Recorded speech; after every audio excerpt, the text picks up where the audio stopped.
Salut tout le monde, c'est Etrose. Alors aujourd'hui on se retrouve pour une nouvelle vidéo. Alors je vous avais dit dans ma dernière vidéo que si la première partie du nouveau concept, les différences entre la série et le comics fonctionnaient bien par rapport au retour des commentaires, au retour des likes, au retour des vues, etc. Alors du coup je suis très content car j'ai l'impression qu'elle vous a vraiment plu cette première partie. J'ai que des retours positifs de votre part. La vidéo actuellement elle est à 1600 ou 1700 vues, il a plus de 100 likes, donc voilà, je considère que la vidéo a vraiment très bien fonctionné, et du coup je considère que ce nouveau concept vous plaît énormément. Donc aujourd'hui on se retrouve pour la partie 2 des différences entre la série et le comics. Et du coup, comme pour la première vidéo de ce nouveau concept, si je vois que la partie 2 fonctionne aussi bien que la première partie, je ferai une partie 3. Comme pour la première partie, il y aura 5 différences. Vous êtes prêts? C'est parti. On va commencer directement avec du très lourd parce que les deux premières différences sont sur Rick Grimes. Numéro 1, Rick se fait amputer la main très tôt dans le comics. Alors petit aparté, je parle bien évidemment de la série mère. Voilà, quand je parle de différence entre la série et le comics, je parle uniquement de la série principale, donc des 11 saisons de The Walking Dead. Parce que bien évidemment, The Ones Who Live, il se coupe la main. Mais là on parle que de la série mère. Alors dans les comics, Rick confronte pour la première fois le gouverneur dans le tome 5. Devant le refus de Rick de divulguer des informations sur son groupe, il demande à ses hommes de le maintenir pour lui couper la main droite, alors que dans la série, Rick a toujours sa main lorsqu'il disparaît de The Walking Dead dans la saison 9, épisode 5, et également quand il apparaît dans l'épisode final. Ensuite, comme vous le savez, il perd sa main dans The Ones Who Live en voulant s'échapper.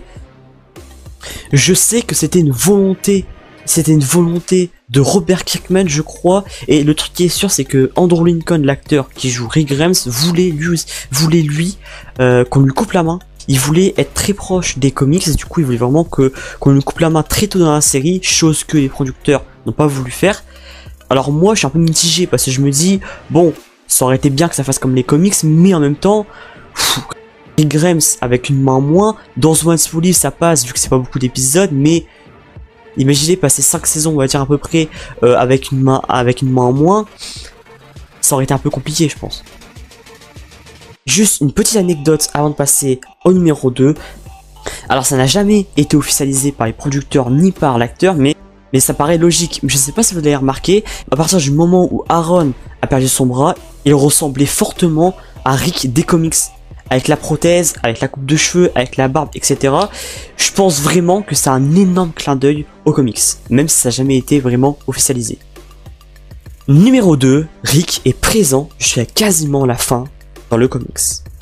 Comme vous le savez, Rick a malheureusement quitté la série dans l'épisode 5 de la saison 9. Pour ceux qui ne le savaient pas, c'est parce que l'acteur Andrew Lincoln était souvent très éloigné de sa famille et il voulait logiquement plus les voir, surtout voir grandir ses enfants. Même si tout le monde le croit mort, on le voit allongé du coup à bord d'un hélicoptère avec Jadis. Ensuite, on le revoit dans l'épisode final de The Walking Dead. Et ensuite, comme vous le savez, il a fait son grand comeback dans le spin-off The Ones Who Live. Petit aparté, son comeback était juste incroyable. Voilà, un comeback légendaire, totalement réussi. Et voilà quoi, c'est le GOAT tout simplement. Mais est-ce que vous savez que son destin est radicalement différent dans le comics? En effet, Rick est assassiné par le fils de Pamela, Sébastien, devenu un zombie. Carl est obligé de l'achever. Oui, c'est bien ce Sébastien-là que je parle, qui a tué Rick dans les comics. Oui. Donc, est-ce que, si l'acteur de Rick, Andrew Lincoln, ne serait pas parti de la série, est-ce qu'il aurait été assassiné vraiment par Sébastien? On le saura jamais, je pense. J'avais vu que Robert Kirkman, lui, voulait impérativement que Rick Grimes meure dans la série, mais finalement, ça s'est jamais fait. Heureusement, voilà, je suis bien content qu'il soit pas mort jusqu'au bout, voilà, jusqu'au bout, que ce soit dans la série mère ou dans le spin-off, je suis bien content qu'il ne meure pas parce que pour moi, l'univers The Walking Dead sans Rick Grimes, et bah c'est plus l'univers The Walking Dead, pour moi c'est terminé, voilà, parce que Rick Grimes c'est The Walking Dead, et voilà, je suis quand même bien content, mais je trouve ça quand même intéressant le comics, parce que je trouve que, on va pas dire, il a une belle mort, mais la mort elle est assez bien amenée, je trouve, parce que c'est par rapport du coup à Rick qui commence à prendre de l'échelon au Commonwealth. Il arrive à faire changer d'avis les habitants, et Sébastien ça lui plaît pas du tout, et du coup c'est pour ça qu'il veut le tuer quoi. En plus ça arrive à l'avant-dernier tome, du coup c'est le tome 32 je crois, Donc là, c'est quand même assez triste qu'il a pas survécu jusqu'à la fin. Mais voilà, je pense que c'était vraiment pour apporter un truc super choquant avant que les comics soient finis. Numéro 3, Jésus survit lors du combat contre les chuchoteurs. Jésus, que dire de Jésus? Un personnage que j'ai vraiment adoré de par sa force, de son agilité, de son intelligence. Donc il meurt malheureusement et beaucoup trop tôt dans la série au moment du premier affrontement contre les chuchoteurs.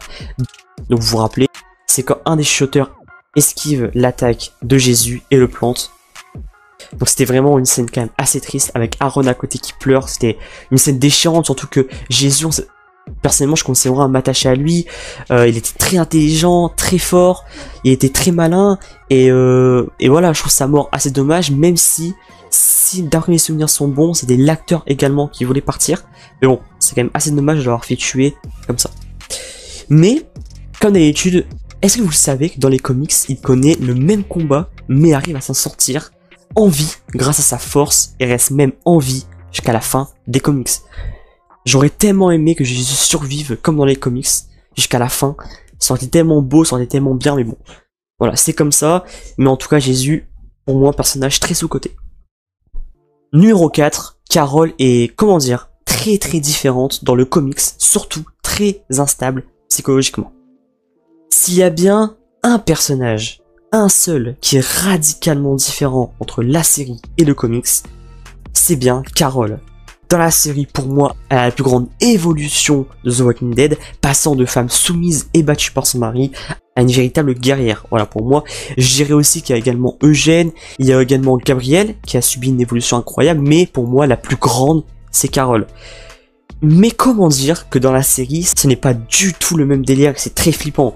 Après la mort de son mari, qui la battait, elle souffre de sérieux troubles mentaux, elle se suicide en se faisant dévorer par un zombie, et tenez-vous bien, le sourire aux lèvres. Et oui, déjà elle se met en couple avec Tyrese, elle essaie même de faire un couple avec Rick et Lori. Elle était très bizarre, et sa mort dans les comics c'était vraiment très glauque. Elle avait le sourire alors qu'elle se faisait déchiqueter, c'était vraiment hyper gore. On est d'accord que heureusement qu'ils n'ont pas suivi la trame des comics par rapport à Carol. Heureusement, ils ont fait complètement différent et pour moi c'est parfait quoi. Au départ c'était un personnage très faible, battu par son mari qui maintenant c'est une véritable guerrière. En saison 5 c'est quand même elle qui sauve le groupe au terminus. Ouais, à plein de moments comme ça, maintenant c'est devenu une véritable guerrière et heureusement qu'ils n'ont pas suivi les comics. Et pour terminer, numéro 5, Eugène n'a jamais travaillé pour les sauveurs.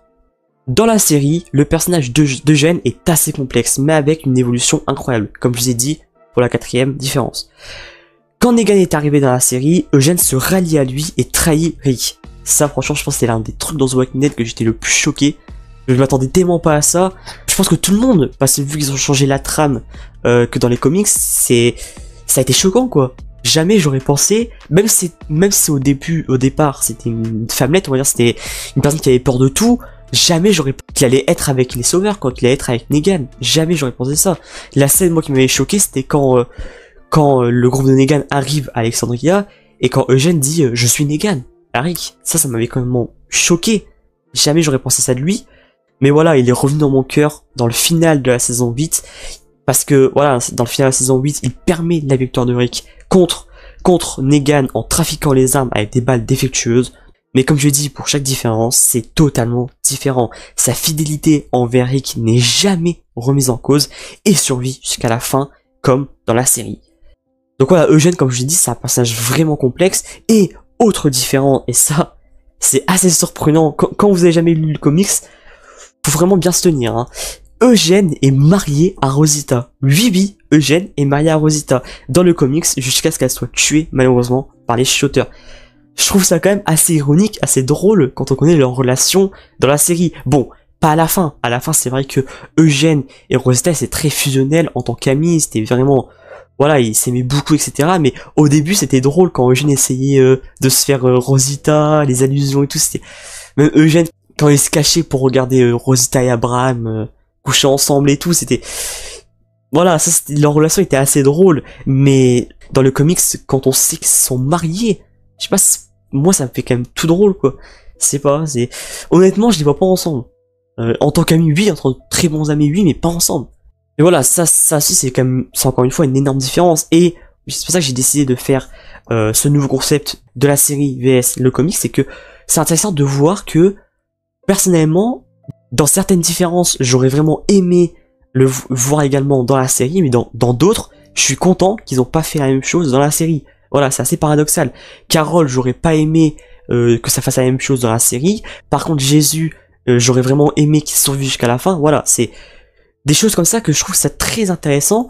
Mais comme j'ai dit pour la première partie, globalement, je trouve que c'était quand même une très bonne idée pour la plupart du temps de s'être un peu éloigné des comics. Bon, dans certains cas, c'est vrai que ils auraient pas dû, comme pour la mort de Karl. Voilà, la mort de Karl, c'était complètement n'importe quoi, mais bon, c'est assez rare, et je trouve que les gens qui gueulent pour rien en disant que c'était une très mauvaise idée de s'éloigner des comics, ça a mis fin à la série, je sais pas quoi, c'est des conneries, c'est n'importe quoi, parce que on voit très bien que c'était pas une si mauvaise idée que ça, finalement. Mais bon, bref.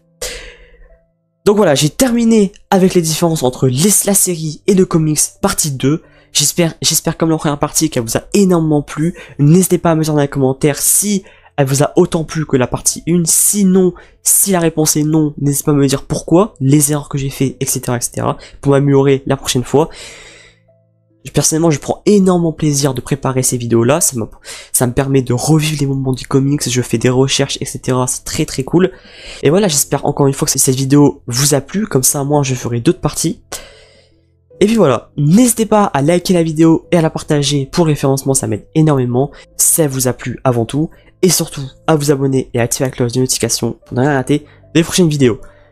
Vive le The Walking Dead Universe, stay rose, portez-vous bien, ciao ciao.